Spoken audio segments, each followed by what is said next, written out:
Bonjour mes amis, j'espère que vous allez bien.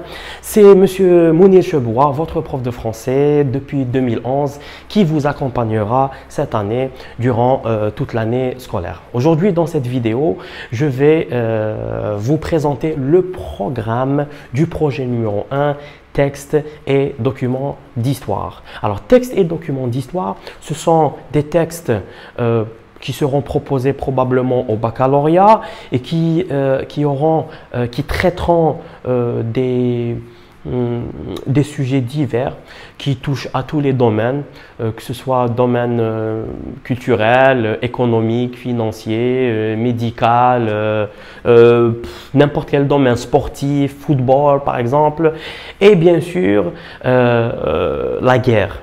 Et c'est ce qui est proposé le plus souvent au baccalauréat. Alors ce projet, un texte et document d'histoire, il concerne toutes les filières. C'est-à-dire le programme que vous allez voir maintenant, il concerne toutes les filières.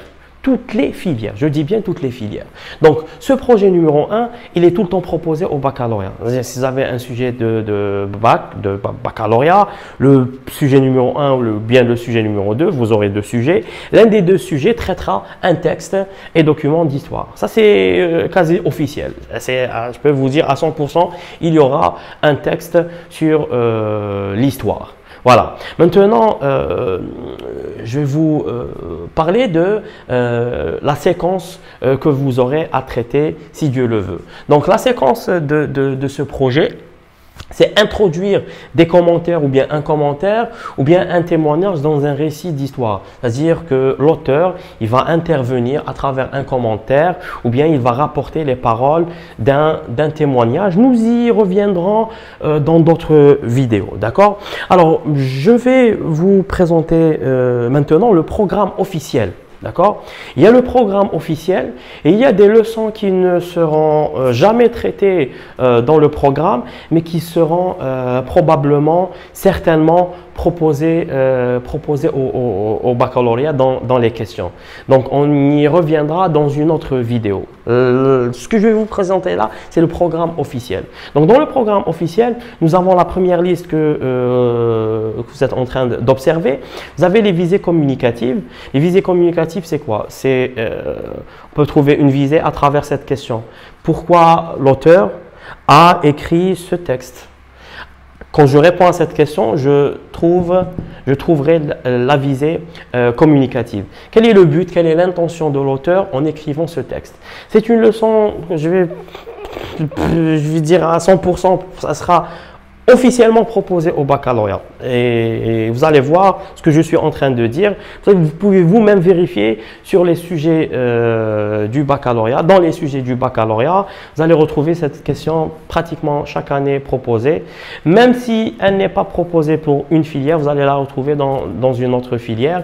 Et puis, même si elle n'est pas proposée au baccalauréat, dans le sujet du baccalauréat, vous devez mentionner, écrire, rédiger la visée communicative dans le compte rendu.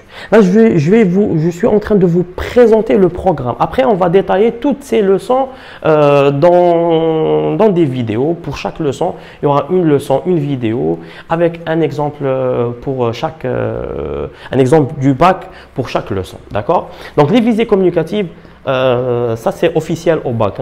Vous avez l'objectivité et la subjectivité, beaucoup plus la subjectivité, c'est la présence et l'absence de l'auteur dans le texte. C'est une leçon intéressante qui, ces 5 dernières années, 6-7 dernières années, n'a pas été proposée au baccalauréat. Auparavant, 2015, 13, 12, 11, 10, etc., elle était pratiquement tout le temps proposée.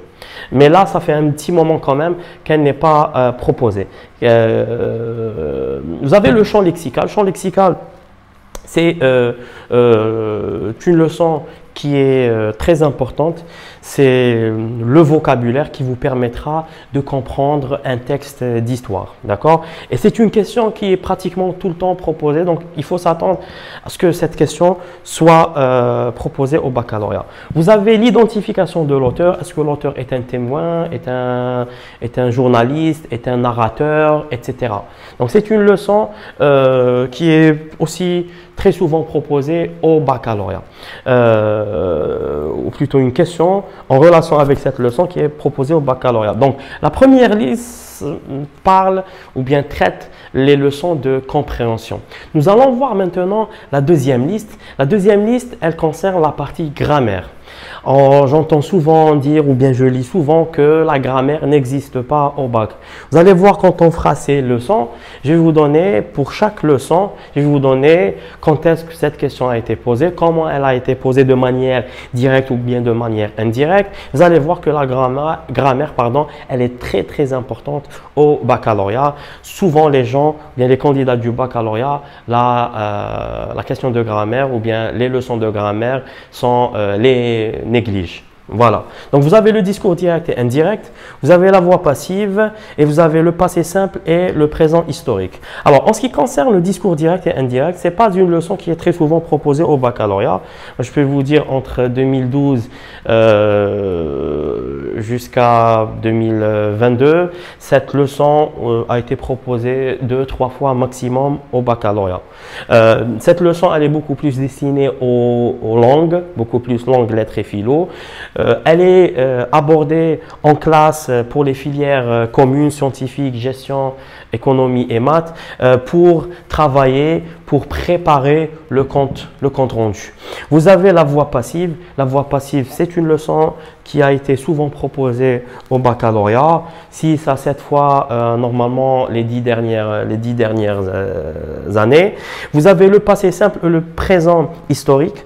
On n'a jamais posé une question sur le passé simple, une question directe sur le passé simple. Donc, le passé simple a été proposé, on va dire, dans la leçon ou bien dans une question sur la voix passive. On va le faire, on va faire cette leçon, mais elle n'est pas très importante parce que elle n'est pas proposée au baccalauréat de manière directe. Vous avez le présent historique. Le présent historique aussi, il est proposé soit au discours direct ou bien dans la voix passive et surtout le présent historique, on doit le faire. C'est le présent de l'indicatif, c'est la même chose, hein, d'accord? Juste qu'il a une valeur historique. Donc, le présent, il est important dans la mesure où vous aurez à rédiger un compte rendu et dans ce compte rendu, pour vous faciliter la tâche, pour ne pas tomber dans le piège des fautes de grammaire et de conjugaison. La conjugaison fait partie de la grammaire. Donc, pour ne pas faire des fautes, tomber dans les fautes de grammaire, ça vous permettra, si vous utilisez le présent historique ou bien le présent tout simplement, dans le compte rendu, ça vous donnera plus de chances d'avoir une note intéressante dans le compte rendu. Donc, ce sont les leçons officielles du programme des terminales. Et enfin, nous aborderons, si Dieu le veut, le compte rendu. Le compte rendu qui est tout le temps proposé au bac. C'est la leçon la plus importante au baccalauréat. C'est la leçon la plus importante que vous verrez avec moi. Il faut vraiment bien se préparer, bien préparer le compte rendu pour pouvoir faire une production écrite dans laquelle vous pourrez avoir 5, 6, 7 facile, hein, d'accord, sur 6, sur 7 ou bien sur 8, tout dépend des filières. Alors, vous avez deux types de compte rendu. Nous ferons la distinction entre les deux, bien évidemment, dans des vidéos sur YouTube. Vous avez le compte rendu objectif et le compte rendu critique. Le compte rendu objectif, c'est pour les filières communes, scientifiques, gestion, économie, maths et les lettres et philo. Le compte rendu critique, c'est pour les langues étrangères. Donc, c'est le programme officiel du français, d'accord? Nous détaillerons chaque leçon, si Dieu le veut, chaque leçon dans des vidéos avec des exemples concrets, des exemples de baccalauréat.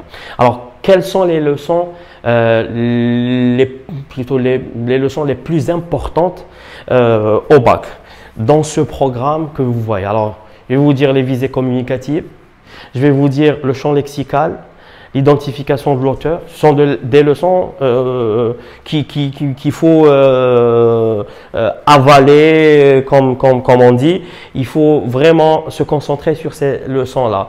Vous avez la voix passive, vous avez le compte rendu. Ce sont les leçons qui vont vous permettre d'avoir au moins d'assurer la moyenne. Donc, si vous travaillez super bien sur le compte rendu, sur cette question, moi, je vous dis déjà que vous avez la moyenne. Après, vous avez des questions de grammaire, d'autres questions de compréhension. Vous avez les questions de compréhension que vous voyez ici. Vous avez les autres questions de compréhension en relation avec le texte. Donc, ça vous permet d'avoir plus de 15 facile. En français, moins de 15, pour moi, moins de 15, c'est pas bon. Pourquoi? Parce qu'on peut avoir un 15 facile en français si vous vous concentrez super bien sur le compte rendu. Voilà l'équipe. Je ne vais pas vous retenir plus que ça. Je vous dis à très bientôt, très prochainement si Dieu le veut, dans d'autres leçons et d'autres vidéos sur YouTube. Au revoir.